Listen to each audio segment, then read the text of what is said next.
우리 하나님께 드렸습니다. 우리 이제 하나님의 말씀을 보겠습니다. 마가복음 제13장 오늘은 24절에서 끝절까지 말씀입니다. 더불어 함께 보시겠습니다. 24절입니다. 13장 24절. 그때에 그 환난 후에 해가 어두워지며 달이 빛을 내지 아니하며 별들이 하늘에서 떨어지며 하늘에 있는 권능들이 흔들리리라. 그때 인자가 구름을 타고 큰 권능과 영광으로 오는 것을 사람들이 보리라. 또 그때에 그의 천사들을 보내어 자기가 택하신 자들을 땅 끝으로부터 하늘 끝까지 사방에서 모으리라. 무화과 나무의 비유를 배우라. 그 가지가 연하여지고 잎사귀를 내면 여름이 가까운 줄 아나니 이와 같이 너희가 이런 일이 일어나는 것을 보거든 인자가 가까이 곧 문 앞에 이른 줄 알라. 내가 진실로 너희에게 말하노니 이 세대가 지나가기 전에 이 일이 다 일어나리라. 천지는 없어지겠으나 내 말은 없어지지 아니하리라. 그러나 그날과 그때는 아무도 모르나니 하늘에 있는 천사들도 아들들도 모르고 아버지만 아시느니라. 주의하라, 깨어있으라. 그때가 언제인지 알지 못함이라. 가령 사람이 집을 떠나 타국으로 갈 때에 그 종들에게 고난을 주어 각각 사물을 맡기며 문지기에게 깨어있으라 명함과 같으니 그러므로 깨어있으라. 집주인이 언제 올는지 혹 저물 때 일는지 밤중 일는지 다굴 때 일는지 새벽 일는지 너희가 알지 못함이라. 그가 호련히 와서 너희가 자는 것을 보지 않도록 하라. 깨어있으라. 내가 너희에게 하는 이 말은 모든 사람에게 하는 말이니라 하시니라. 아멘. 할렐루야. 이 시간은 광고 시간입니다. 먼저 설을 맞이한 우리 함께 가는 한길교회 성도님들과 가족들에게 하나님이 주시는 샬롬의 은혜와 축복, 새해 복 많이 받으시기를 바랍니다. 할렐루야. 그 다음에 우리 살롬부흥 전도를 위해서 태신자들을 마음에 품고 기도하는 이런 태순자 발굴과 또 결단과 기도하고 찾아가는 운동을 이렇게 하고자 합니다. 함께 동력해 주시길 부탁하고요. 우리 필리핀 선교 헌당식과 또 선교사 사모회, 기도회와 또 목회자 포럼 등을 은혜 가운데 잘 진행했습니다. 여러분 함께 기도로 동력해 주셔서 감사하고요. 오늘 오후 예배는 고유의 명절인 설날 관계로 각 가정에서 가족들과 함께 예배를 드리도록 그렇게 합니다. 전심 제공은 오늘 교회에서 하지 못함을 양해해 주시기를 바라고요. 그 다음에 우리 예배 드리는 순서지가 뒤에 빛이 되어져 있습니다. 가져가셔서 그렇게 또 활용해 주시기를 바랍니다. 이 시간 서로 좀 인사를 나누겠습니다. 새해 복 많이 받으십시오 하고 새해 인사를 앞뒤로 양옆으로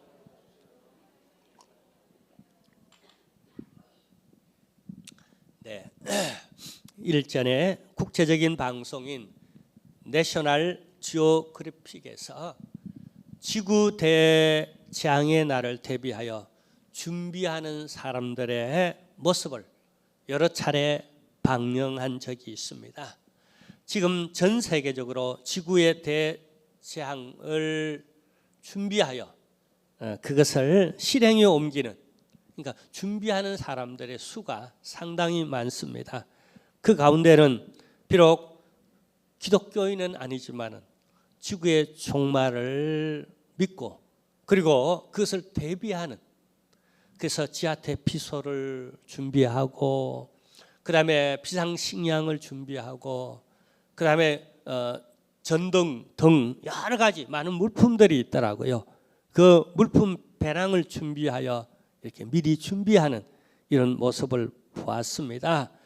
그렇다면 우리 예수 믿는 저와 여러분들 종말을 대비하기 위하여 우리가 어떤 준비를 해야 할까요? 우린 지난주에 제자들이 예수님께 지구 종말에 관하여 두 가지 질문하는 걸 보았습니다. 하나는 종말의 징조가 무엇입니까?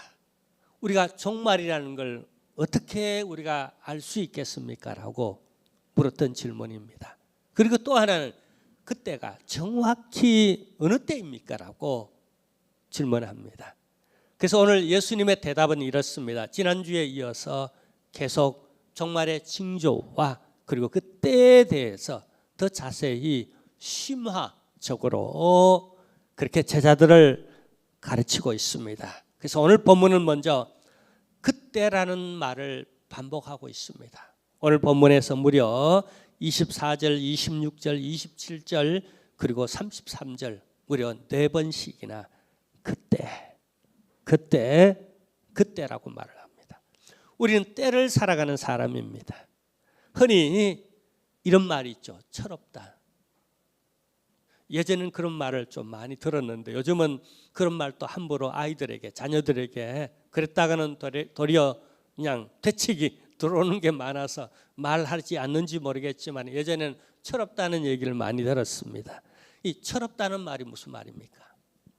때에 맞추어 그 나이의 때가 있고 그 계절의 때가 있습니다. 제가 지금 계절의 때를 못 맞추어 지금 혼이 나고 있습니다. 30도를 육박하는 필리핀에서 어저께 내려가지고 여기는 마이너스, 그러니까 30도의 체온을 제가 그 때를 옷을 더 두텁게 입고 와야 되는데 덜덜 떨면서 제가 내려서 집으로 오고 어제 금요 예배를 인도하고 했더니 그냥 이렇게 오늘 아침에 목이 잠겨가지고 지금 제 목소리를 지금 못 내고 있습니다. 거기다가 제가 또 뭐 이렇게 감기약을 좀 먹었더니 지금 해롱해롱하고 있습니다. 용서해 주십시오. 그러나 기도하고 있습니다. 정신 바짝 차리도록 하나님 도와달라고 제가 안간힘을 쓰고 있는데 여러분 기도로서 이 예배 함께해 주시기를 부탁하는데요. 때에 관하여서 먼저 주님이 이렇게 말씀합니다. 24절, 25절을 우리 함께 읽어보겠습니다. 그때에 그 환난 후 해가 어두워지며 달이 빛을 내지 아니하며 별들이 하늘에서 떨어지며 하늘에 있는 권능들이 흔들리리라. 자, 여기 그때에 그 환난 후라고 말을 합니다. 자, 그때는 환난이 있는 때라는 걸. 그 징조를 이미 우린 지난주에 쭉 봐왔습니다. 자, 이번 주에도 더 자세하게 심화하여서 그때를 바로 그 환난이라고 말을 합니다. 후회라는 말은 바로 그때에 주님이 임한다라고 하는 것. 임한다라고 하는 것. 근데 그 임하기 전에 여기 해가 어두워지며 달이 빛을 내지 별들이 하늘에서 떨어지며 하늘에 있는 권능들이 흔들리리라. 자, 우리가 알 수 있는 세계 그 이전에 이미 이 영적으로 그리고 보이지 않는 천체 저 윗동네에서 어떤 이상한 일들이 일어나리라고 이렇게 말을 합니다. 그리고 나서 그 후에 예수 그리스도께서 재림하실 것이라는 겁니다. 자, 그래서 오늘 본문의 내용은 주께서 재림하시기 전에 종말의 때, 환난의 때에 관하여서 말씀하시고 그리고 주제는 바로 그때에 예수님께서 재림하신다라고 하는 재림에 관하여 설명하고 있습니다. 자, 근데 여기 오늘 본문에서 그러면 우리가 피부적으로는 자, 보이지 않는 영적 세계에서 권능이 역사되어지고 천체 세계에서 우리가 이 천체 돌아가는 상황들을 어떻게 다 이해하겠습니까? 물론 과학자들이 좀 알아갑니다만은 극히 일부만 알아가겠죠. 자, 그러나 우리가 아는 세계가 있습니다. 우리가 피부로 느끼며 우리 눈으로 보고 우리가 경험하는 세계가 있어요. 그게 뭐냐면 환난이라는 거예요. 그 환난이 주어지고 그 환난이 심화되어져 가는 것을 볼 때에 주의 종말이 오고 주께서 재림하신다는 사실을 말씀합니다. 자, 19절을 우리 다시 한번 보겠습니다. 이는 그 날들이 환난의 날이 되겠습니다. 하나님께서 창조하신 시초부터 지금까지 이런 환난이 없었고 후회도 없으리라. 없었고 후회도 없다. 이전도 없고 후회도 없다. 전후후무한 환난이 임할 것이다라고 말씀합니다. 근데 이 환난이 구체적으로 얼마나 더 심화되는지는 요한계시록에 좀 더 자세히 설명하고 있습니다. 그 요한계시록에 보면 환난을 때로 나눕니다. 자, 한때는 전반기 한때, 그리고 더 심화되어진 후반기 한때, 그리고 전반기 후반기를 각각 세 대 반으로 나눕니다. 세 대 반. 전반기 세 대 반, 후반기 세 대 반. 그래서 이 모든 것을 합쳐서 7년 대환란, 7대 대환란의 때가 점점 한때, 두때, 셋때, 넷때, 다섯, 여섯, 일곱 때까지 심화되어져 가는. 근데 이 환란의 때는 전후후무한 대환란의 때, 그게 바로 종말의 때에 일어나는 현상들이고, 그리고 나서 예수님께서 재림하신다라고 말씀하고 있습니다. 자, 근데 우리가 이 환란을 어떻게 느낄 수 있는가? 실제 저는 온 세계 이렇게 다니면서 우리나라가 너무 복을 많이 받았다, 너무 많이 복을 받았다, 이런 생각이 들어요. 자, 그러면서 또 하나, 그래서 우리는 신앙에 대한 경각심 혹은 종말에 대한 경각심, 그걸 느끼지 못하고 있지 아니하는가 싶은 마음도 동시에 들어요. 이 풍진 세상을 만났으니 아니 놀지 못하리로다라고 하는, 어쩌면 이 풍요로운 세상 속에 환란을 모르고 지내는 백성들, 그러면 어떤 현상이 일어나죠? 환란의 징조는 세계적으로 분명히 일어나고 있는데 우리는 느끼지 못해서 마치 어떻게 해요? 그 가마솥에 들어가 있는 개구리가 서서히 뜨거워 가마솥이 달아오르고 있는데 결국 나중에 삶아져서 이 죽을 판인데 그냥 따뜻하다, 참 좋다라고만 느끼는 이런 상태. 보세요. 환란의 때를 증거할 수 있는 수많은 여러 가지 것들이 있어요. 우선은 북한. 지금 북한이 어떤지 아세요? 여러분, 우리 고난의 행군 때에 북한 수십만의 아사자가 생길 정도로 참 힘들었다는 것 아시죠? 그때 대거 탈북 운동이 일어났다는 것. 그들이 뭐 사상이 나빠서 뭐 그냥 남한으로 오고자 해서 본래 그렇게 온 게 아니라 배가 고파서 먹고 살고자, 꽃제비 이런 단어들이 우리 귀에 익숙하잖아요. 근데 지금이 우크라이나 전쟁 때문에, 그다음에 세계적 인플레이션 때문에, 혹은 코로나 때문에, 혹은 철통같이 막아놓고 흉년, 이상기후의 흉년 때문에 지금 북한은 고난의 때와 방불케 되어지는 이런 어려움을 이번 이 추위에, 그리고 봄에 보릿고개를 심하게 겪는다고 합니다.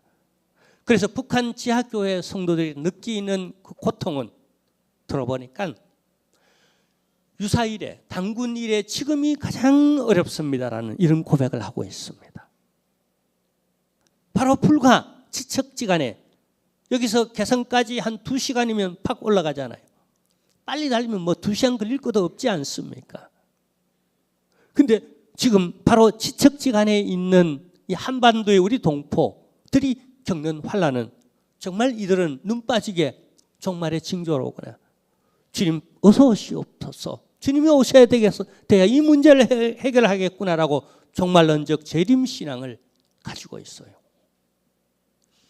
여러분, 지금 무슬림 지역, 아프가니스탄을 비롯해서 특히 IS 치하에 있는 여러분 사람들, 저들의 역사 가운데서도 저들의 전 단군 이래, 저들의 역사 이래 지금 제일로 어려움을 겪고 있대요. 아프가니스탄이든 IS 치하에 있는 그런 사람들이 엄청 지금 세계적으로 우크라이나와 비롯해서 그 주변에 있는 나라들도 지금 에너지 때문에 혹은 질병 때문에 혹은 인플레이션 때문에 지금 아주 난리라고 합니다.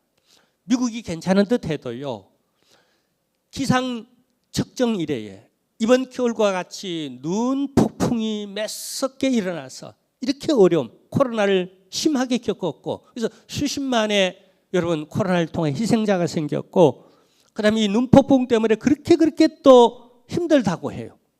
유럽도 지금 그냥 기후온난화 때문에 아주 홍수가 나고 아주 난리가 났답니다. 동남아는 어떨까요?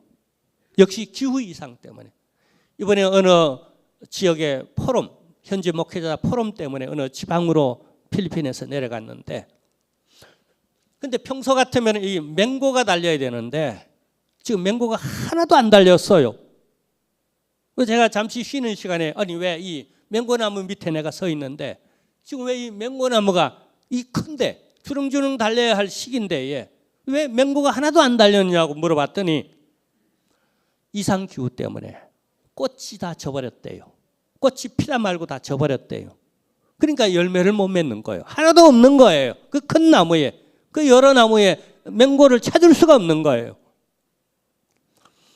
예, 이처럼 성경에는요 천체의 이상도 있고 영적 어떤 이상도 있을 것이고 권능들이 힘들릴 것이고 그 다음에 자연재해도, 그 다음에 여러 가지 지진이라든가, 그 다음에 여러 전쟁들이 일어날 것이고, 그 다음에 또 어떻게 해요? 질병들, 코로나를 비롯한 질병들이 또 일어날 것이고, 그리고 사회적 여러 사랑들이 막 식어져 가고 아주 극도 이기주의적인 사랑이 식어져가는 이런 현상들도 성경은 말세의 징조로 말하고, 또 가정 안에서도 그 어느 때보다도 더 불화가 일어나는, 형제지간에, 부모와 자식지간에, 이웃지간에 많은 이런 징조들이 우리에게 말세의 징조로 다가오고 있다는 거예요. 자, 그리고 이 징조 후에 예수님께서는 재림하신다는 사실을 이렇게 설명합니다. 26절 여러분 한번 크게 읽어 주십시오. 시작.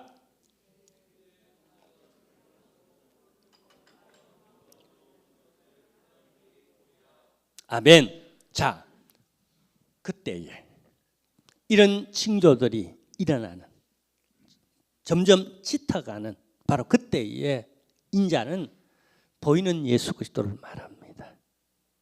우리 눈에 보이도록 인간의 아들이셨던, 하나님의 아들이시자 인간의 아들이셨던, 그래서 우리 눈에 보이도록, 하나님의 아들은 우리 눈에 보이지 않습니다. 영이기 때문에 인자라고 표현하는 우리 눈에 보이도록, 그 다음에 어떻게 해요? 구름 타고 큰 권능과 영광으로 오를 것을 사람들이 보리라. 자, 이 말씀이 왜 그렇게 중요한가? 왜 구름 타고 오셔야 해요? 초림 때는 그렇게 오지 않으셨는데 그렇게 오셔야 할 이유가 뭐 있어요? 자, 여기 하나, 주께서 오시는 광경을 사람들이 보겠다, 곧 내가 보겠다라고 말하는 겁니다. 이것이 굉장히 의미 있는 것은 지금 말이에요, 많은 종말론적 이단들이 다시 등장하고 있습니다. 힘을 발휘하고 있어요. 왜냐하면 종말의 징조들이 많이 일어나잖아요. 전쟁이 일어나고 있죠. 식량 문제가, 기후 문제가, 질병의 문제들이, 가정 불화의 문제들이, 사회적 여러 현상들 곳곳에서 어떻게 해요? 종말의 징조가 일어나는 건 사실이에요. 그리고 성경에서 그걸 말하잖아요. 그리고 예수님께서 재림하신다고 말했잖아요. 근데 사이비들이 어떻게 이용하죠? 이것을 하나의 어떻게 수단으로 삼아가지고 내가 재림 예수다, 문선명이 그랬잖아요. 박태선이 그랬잖아요. 지금 신천지가 문제되는 게 뭐죠? 교주가 되어 있잖아요. 그냥 교모히 비유풀이를 하고, 그 다음에 말세에는 이런 징조들이 나타나고 이런 비유들이 있지 않느냐라고 비유풀이를 해가면서 등등 교모히 유혹해서 성도들을 낚아채 가고 있다는 거예요. 자, 근데 여기 보세요. 이 말씀만 제대로 이해해도, 이 26절만 제대로 이해해도 우리는 그냥 그런 유혹에서 이길 수가 있어요.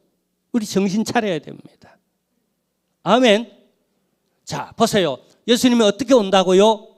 인자로 온대요. 눈에 보이도록 온대요. 근데 어떻게 보이도록 온다? 구름 타고 오신대요. 그리고 사람들이 본대요. 내가 본대요.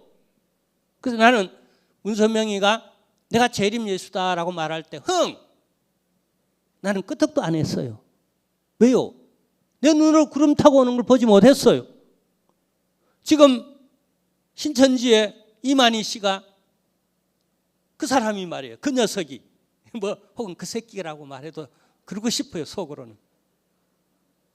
근데 내가 재림 예수다라고 하지만은 나는 우리 한번 해볼까요? 흥! 네가 뭐 재림 예수야? 구름 타고 오는 걸 내가 보지 못했는데, 권능과 영광으로 오는 걸 내가 보지 못했는데 뭐이가 네가 재림 예수고 교주라고 그따위 소리하고 다니느냐고. 썩 물러가라 이 사탄아. 그러고 싶어요. 아니요, 썩으면 안 돼요. 내가 알도록 오신다는 거예요. 여러분, 예수님 믿습니까? 하나님의 아들이시요 우리의 그리스도인 줄로 믿습니까? 그리고 내 마음에 하나님으로 그리스도로 영접하셨습니까? 예, 그러면 구원받았습니다. 구원받은 사람들이 보도록 오시겠다고 이렇게 미리 말씀하시고 가셨잖아요. 이 말씀 1.1핵도 변하지 않는 우리 주 예수 그리스도의 말씀이신 줄로 믿습니다. 이 얘기도 오늘 보면 이따가 보겠지만 하고 계세요. 이걸 믿으라는 거예요. 이 재림과 종말에 관하여 말하면서 내 말이 1.1핵도 틀리지 않다는 걸 마지막에 가면 예수님 그렇게 말해주고 계세요. 아멘. 이 가슴에 새기세요.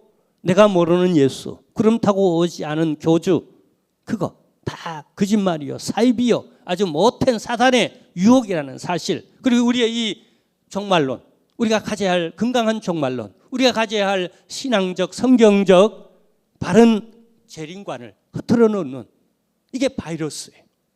그래서 우리로 하여금 종말론과 재림에 관하여서 우리로 하여금 아예 그냥 말 못하도록 이상하게 만들도록 그렇게 죄를 뿌려놨어요.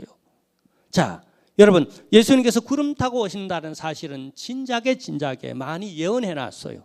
이미 예수님 오시는 초림 이전에, 성탄절 이전에 이미 구약시대에 예수님 오시기 수백 년 전에 이미 다니엘서를 통하여 이렇게 말씀했습니다. 다니엘서 7장 13절인데요. 내가 또 밤 환상 중에 보니 인자 같은 이가 하늘 구름을 타고 와서라고 이렇게 말을 합니다.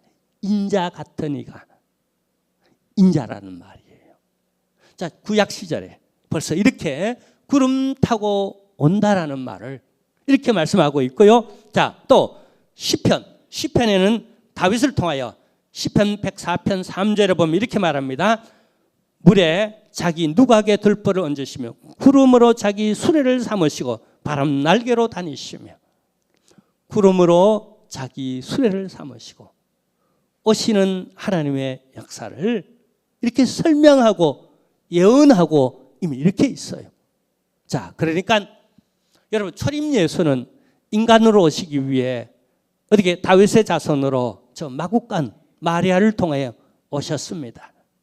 믿습니까? 그리고 재림 예수는 어떻게 온다고요? 마리아를 통해 오는 게 아닙니다. 더 이상 인간 배를 통해 오는 게 아닙니다. 직접 다이렉트로 구름 타고 그냥 확 내려오시는 예수 그리스도, 권능과 영광으로 그렇게 임하시는 걸 여러분이 보거들랑 그분이 예수시로구나, 우리 신랑 되신 예수 그리스도구나, 이 말씀을 통하여 우리는 꼭 분별을 가지시기를 바랍니다. 자, 그리고요, 이렇게 오셔서 예수님께서 가장 먼저 하시는 일이 있습니다. 뭘까요? 27절에 보면 이렇게 말씀합니다. 또 그때에 그가 천사들을 보내어 자기 택하신 자들을 땅 끝으로부터 하늘 끝까지 사방에서 모으리라. 누가 모은다? 인자이신 예수 그리스도께서 그의 천사들을 통하여서 부른다는 거예요. 아멘. 이단들이 부르는 게 아니에요. 우린 평상시처럼 열심히 깨어 기도하며 예배드리며 종말의 시대를 살아가면서 우리가 더욱 신앙에 정진하며 매진하며 살아가야 할 것입니다. 그러나 이단들이 사람들이 함부로 부른다고 유혹하고 그것도 몰래 숨었어요. 꼭 보면 이단들은 담임 목사님에게 얘기하지 마세요. 교회에게 얘기하지 마세요. 셀 리더들에게나 구역장에 아무에게도 얘기하지 마세요. 가족들에게도 심지어 얘기하지 마세요. 절대로 내가 다른 데서 성경 공부 배우고 이런 걸 배운다라고 절대로 다른 사람에게 얘기하지 마세요. 몰래 이렇게 합니다. 도둑은 몰래 하는 거예요. 그 여우는 몰래 나쁜 짓을 하는 거예요. 몰래 하는 것. 여러분, 우리 주님의 재림 때는요 공개가 되어지면 구름 타고 영광과 아멘 그리고 주님께서 이미 다 공개를 했잖아요. 징조도 공개하고 때도 다 공개하잖아요. 그때라고 다 공개하고 있잖아요. 지금 비밀리 숨어서 뭔가 그냥 그렇게 하는 짓들은 다 사이비고 이단들이고 잘못된 것들이에요. 절대로 유혹받지 마세요. 공개적으로 아주 여러분 드러나게 뭐든 밝게 이 시대에는 그렇게 할 필요가 있습니다. 자, 그리고 여기 자 오늘 본문을 보면 28절입니다. 이 말씀이 중요한데요. 자, 본격적으로 예수님은 이제 이 종말론과 재림론에 관한 이제 결론 부분으로 다가갑니다. 이 결론 부분으로 다가가면서 예수님이 하시는 그 말씀의 의도가 있어요. 그 의도가 뭐냐 하면은 여기 28절인데요. 자, 28절 무화과나무의 비유를 배우라. 자, 그 가지가 연하여지고 잎사귀를 내면 여름이 가까운 줄 아나니 라고 말씀합니다. 자, 이 얘기를 통하여 예수님께서 지금 제자들과 성도들에게 의도하는 이 메시지의 의도가 있습니다. 말할 때는 화자의 어떤 드러나는 그런 메시지가 있고 또 그 말하고자 하는 화자의 의도, 속 내용이 있겠죠. 그 예수님의 이 말씀을 하시는 드러나는 얘기는 하나의 비유의 얘기를 해줍니다. 근데 속 예수님이 그 결과를 통해 얻고자 하는 내용, 그건 교육의 목적이 있어요. 그게 뭐냐 하면은요, 이스라엘 그 식물들 가운데에 이스라엘 식물 주로 상록수가 많습니다. 지중해식 그런 기후 때문에 우리 필리핀이나 동남아도 주로 상록수들이 많아요. 근데 무화과는 독특하게 드러나게 화렵습니다. 그래서 낙엽이죠. 낙엽수예요. 낙엽이 져요. 지중해 기후에서 봄, 여름, 가을, 겨울이 우리나라처럼 그렇게 뚜렷하지는 않지만 그래도 나름 그런 봄, 여름, 가을, 겨울이 있어서 이게 겨울이 되면 다 낙엽이 집니다. 낙엽이 짓다가 이제 봄이 서서히 오고 여름이 서서히 다가오면은 먼저 무화과 나무는 어떻게 해요? 열매가 먼저 맺힙니다. 봄에 이제 다가오면. 그리고 나서 여름이 가까우면 이제 잎이 이렇게 트고 그 잎이 나기 시작하는 거예요. 이 비유를 들어서 지금 예수님의 재림을 설명하고 있는 거예요. 자, 그러면 그 속 의미가 뭐냐면 재림을 제대로 준비하게 하자라고 하는 의미입니다. 그 의미의 첫 번째 예수님의 의도하는 바가 뭐냐 하면 재림의 때에 대한 긴박성을 일으켜요. 긴박성. 깨어있도록 한다는 거예요. 뭐 언젠가 오시겠지. 성경에 온다고 했으니까. 뭐 오시면 그때 준비해도 되겠지라는 것이 아니라 아주 긴급하게 긴박하게 깨어있도록 만드는 거예요. 언제 올는지 몰라. 오늘 올는지 내일 올는지 모레 올는지 곧 오실 거야. 그래서 이 말씀, 이런 종말론, 건강한 종말론, 성경적 종말론을 근거하여 초대교회 성도들은 전부 다 깨어 있었어요. 그래서 저 서쪽 하늘에 이상한 구름 한쪽만 비춰도 혹 저 구름 타고 주님이 오실지도 모르겠다라고 하는 이런 긴박성이 있었어요. 그러니까 늘 깨어 있었다는 거예요. 그리고 오매불망 주님이 오실 것을 기다렸다는 거예요. 왜냐하면 지금 북한 성도들처럼 초대교회 성도들은 너무 어려웠어요. 한마디로 얼마나 어려웠는가? 로마의 성지 순례를 가면 카타콤이라는 게 있지 않습니까? 무덤교회입니다. 무덤교회가 로마 그 지하에 얼마나 이렇게 뚫려 있는지 가이드 없으면 되돌아 못 나오면 미로처럼 연결되어 있고, 여러분 무덤이 어떤 곳인지 알지 않습니까? 그 안에 썩은 냄새가 나겠죠. 버러지가 생기죠. 얼마나 음침하고 실제로 귀신 나올까 무섭기도 하고 깜깜하고 그런 곳이 카타콤이에요. 그런 환경, 오죽했으면 그 환경 속에 살았겠어요. 예수 하나 믿는 것 때문에 당당하게 살 사람들이, 로마 시민권을 가지고 굉장하게 누리며 종부리며 살 사람들이 그 밑에 들어가서 지내면서 이들이 뭘 소망했겠습니까? 주 예수여 어서 오시옵소서. 신랑 되신 예수 그리스도를 밤낮으로 사모하며 기다리며 주 예수여 어서 오시옵소서라고 하는 마라나타 신앙, 그 신앙을 가지고 깨어 기도하며 예수를 사모하며 기다리며 지나왔다는 거예요. 그래서 이들은 무화과 나무가 이제 잎이 폈고, 그리고 이 잎이 점점 커져가며 그 색이 실록의 계절로 진해져 가는구나. 여름이 다가왔구나. 이 여름에 다가왔다는 건 뭐죠? 재림의 때가 다가왔구나. 이제 예수님께서 언제 오실는지 모른다. 자, 그래서 29절에서 이 비유의 진위를, 주제를 드러냅니다. 29절 보겠습니다. 이와 같이 너희가 이런 일이 일어나는 것을 보거든 인자가 가까이, 곧 얼마나 가까이? 문 앞에 이른 줄 알라 라고 말을 합니다. 문 앞에 이르렀다는 건 뭐 이제 막 초인배를 막 눌리는 거예요. 주님은 제자들과 재림 약속을 했습니다. 내가 다시 온다라고. 반드시 다시 오신다. 네가 본 대로 구름 타고 올라가셨죠? 그리고 네가 본 대로 구름 타고 내가 다시 온다라고 그렇게 사도행전 마지막 부분에 보면 그렇게 약속을 하셨습니다. 그런데요,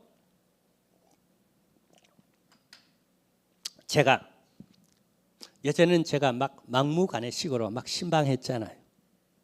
그리고 그때는 그게 통했고 또 그렇게 서로 뭐 이문 없이 그냥 그렇게 지냈었어요. 근데 요즘은 그렇지 못하죠. 약속을 합니다. 제가 이제 다음 주에 그냥 화요일 날 아침 9시 반에 신방 가겠습니다라고. 예, 목사님 그러십시오라고 약속했어요. 그리고 그 시간 되어서 제가 딩동댕동 하면은 여러분 준비된 상태에서 기다리겠죠, 그죠? 9시 반에 오신다 그랬으니까. 그리고 이제 초인종이 이제 울리니까 또 오는 또 징조가 보여. 바깥에서 차가 부렁부렁 소리 나고 방문에 뭐 소리들이 나고 시간이 됐어요. 그러면 어떡합니까? 잠자고 있을까요? 아니죠, 그죠? 뭔가 맞이할 준비를 하겠죠. 이처럼 주님께서 이런 징조를 말씀하시고 때를 말씀하시는 이유는 뭐요? 준비하도록 하기 위해서. 그 약속대로 내가 그때 내가 가겠다라고 하는. 그래서 이 비유의 말씀이 그 부분이죠. 인자가 가까이 왔다. 신랑 대신 예수 그리스도께서 이제 가까이 왔다. 자, 근데 그러면서 아주 때에 대한 중요한 말씀을 합니다. 아까 구름을 타고 오신다는 그 말씀만큼씩이나 지금 아주 중요한 말씀을 해요.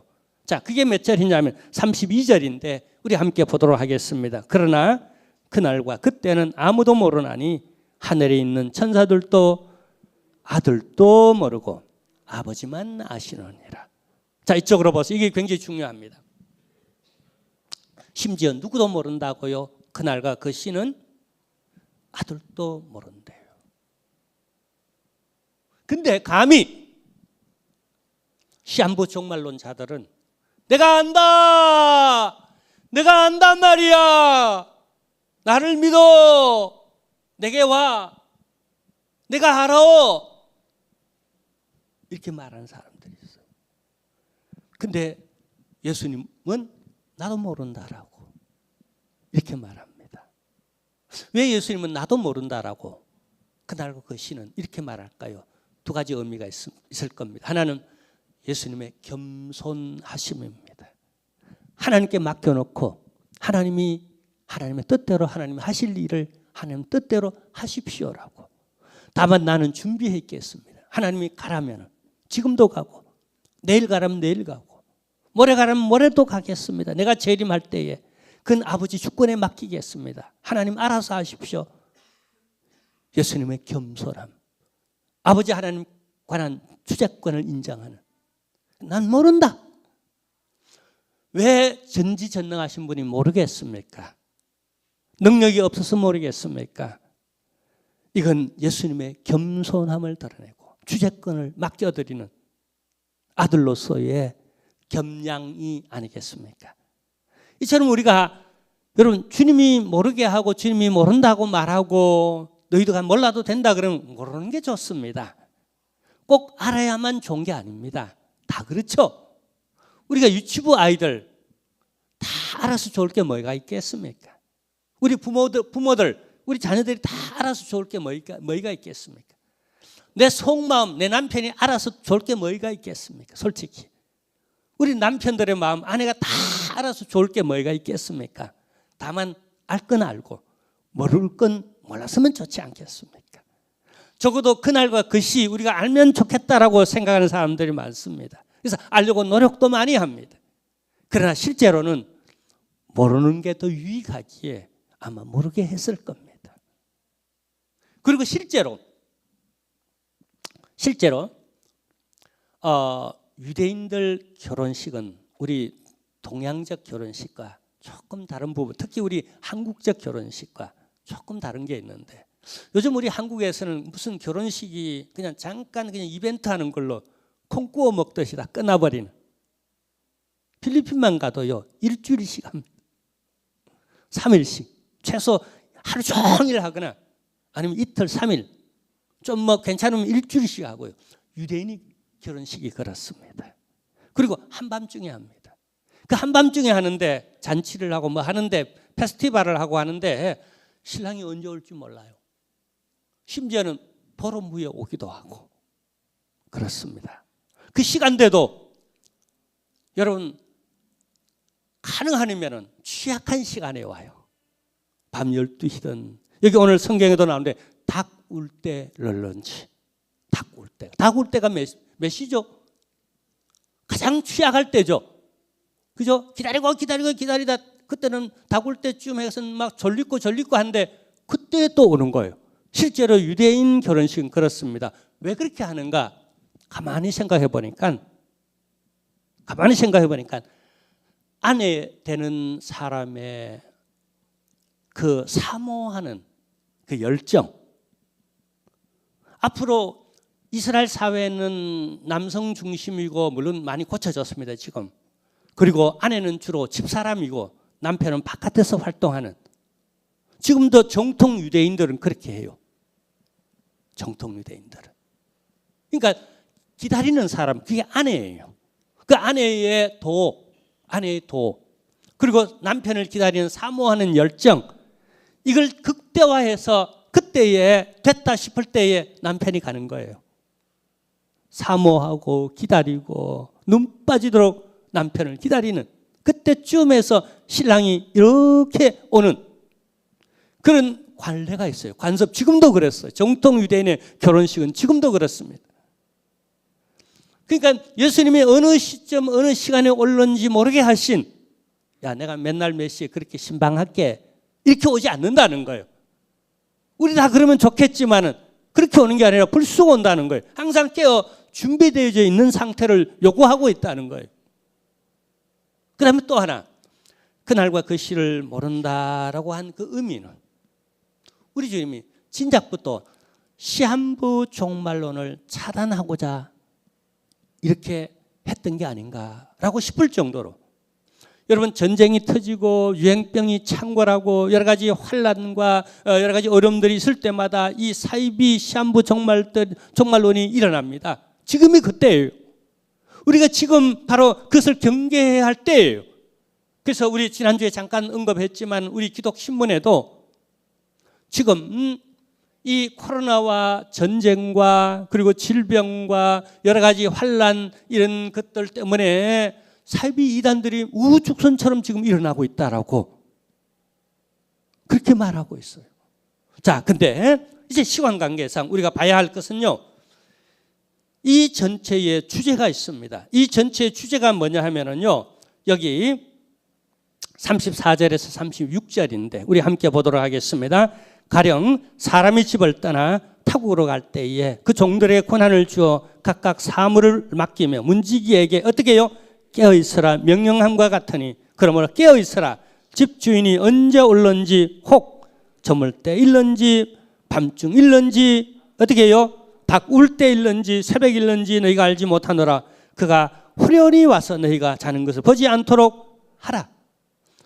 여기 이 모든 종말론과 재림을 말씀하시면서 마지막, 그러면 우리가 so what? 뭘 해야 되는가? so that. 그러면 우리가 어떻게 하자는 건가? 그 주제가 여기, 의도가 여기 있어요. 그게 뭐죠? 한마디로 말하면 따라할까요? 깨어있으라. 깨어있도록 하기 위해서. 역사적 사실입니다. 그건 진리입니다. 종말이 있고 주님이 오신다는 건 진리입니다. 자, 그러면 우리는 어떻게 해야 되는가? 지금 세계 수많은 사람들이, 안 믿는 사람조차도 환난의 때, 종말의 때를 지금 준비하고 있는데, 그러면 우리는 어떻게 해야 되는가? 여기 한마디로 깨어 있으라는 거예요. 주님 오실 때, 신랑 오실 때에 잠자고 있는 상태를 보이지 말고 취해 있는 상태, 이 잠자고 있는 상태를, 깨어있지 못한 상태를 잠자고 있는 상태 혹은 취해 있는 상태로 반어적 단어들이 있습니다. 세상에 취해 있거나 자기 어떤 어떤 유흥이나 또 혹은 안일함이나 세상 술독이나 세상 재미나 취미나 어떤 것에 취해 있는 상태가 아닌 재림에 대해서, 주님 오시는 신랑에 관하여서 어떻게 해요? 정신 바짝 차리고 그분께 마음이 있고 그분께 정신이 있고 그분을 향한 기다리는 그 마음, 이 깨어있는 상태. 그래서 오늘 본문에 마지막 부분에 가면은요, 각 절마다 33절, 34절, 35절, 36절부터 37절까지 계속해서 깨어있어라, 깨어있어라, 깨어있어라.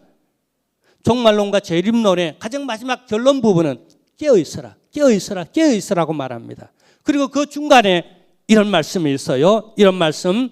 자, 여기 오늘 본문에 보면은요, 31절입니다. 함께 읽겠습니다. 천지는 없어지겠으나 내 말은 없어지지 아니하리라. 종말과 재림에 관한 진리는 너무 중요하기 때문에 뭐라고요?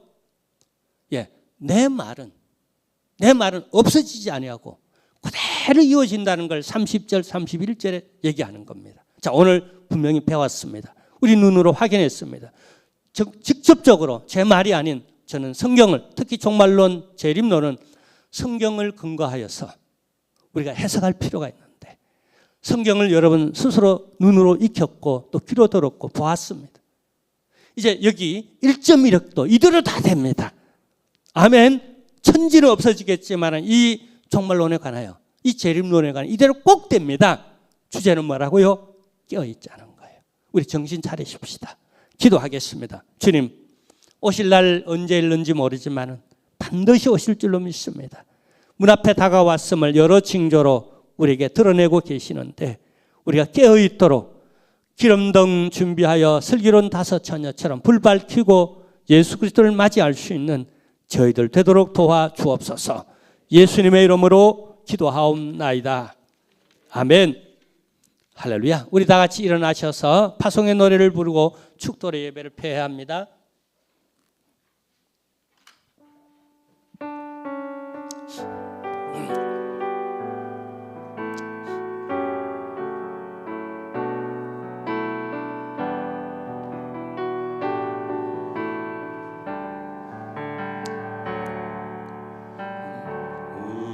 우리는 세상 속에서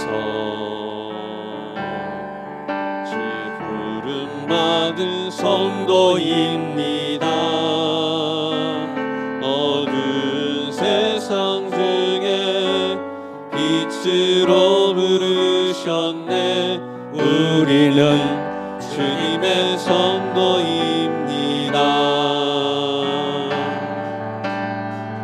우린 주의 자녀입니다. 세상 속에서나 가정에서도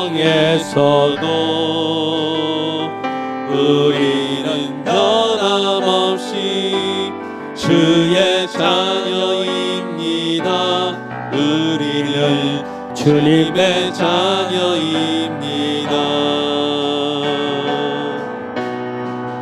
우리는 예배합니다. 어떤 환경이나 상황 속에도 우리는 변함없이 주를 예배합니다. 우리는 주님만 예배합니다. 교회가 희망입니다. 어두운 세상 속에 희망입니다. 십자가 복음만이 세상을 살립니다. 교회가 이 땅의 희망입니다. 우리가 교회입니다. 우리가 교회입니다. 함께 모일 때나 흩어질 때도 우리는 예배하고 복음을 전합니다. 우리가 주님의 교회입니다. 우리는 예배하고 복음을 전합니다. 우리가 주님의 교회입니다. 우리가 이 땅의 희망입니다.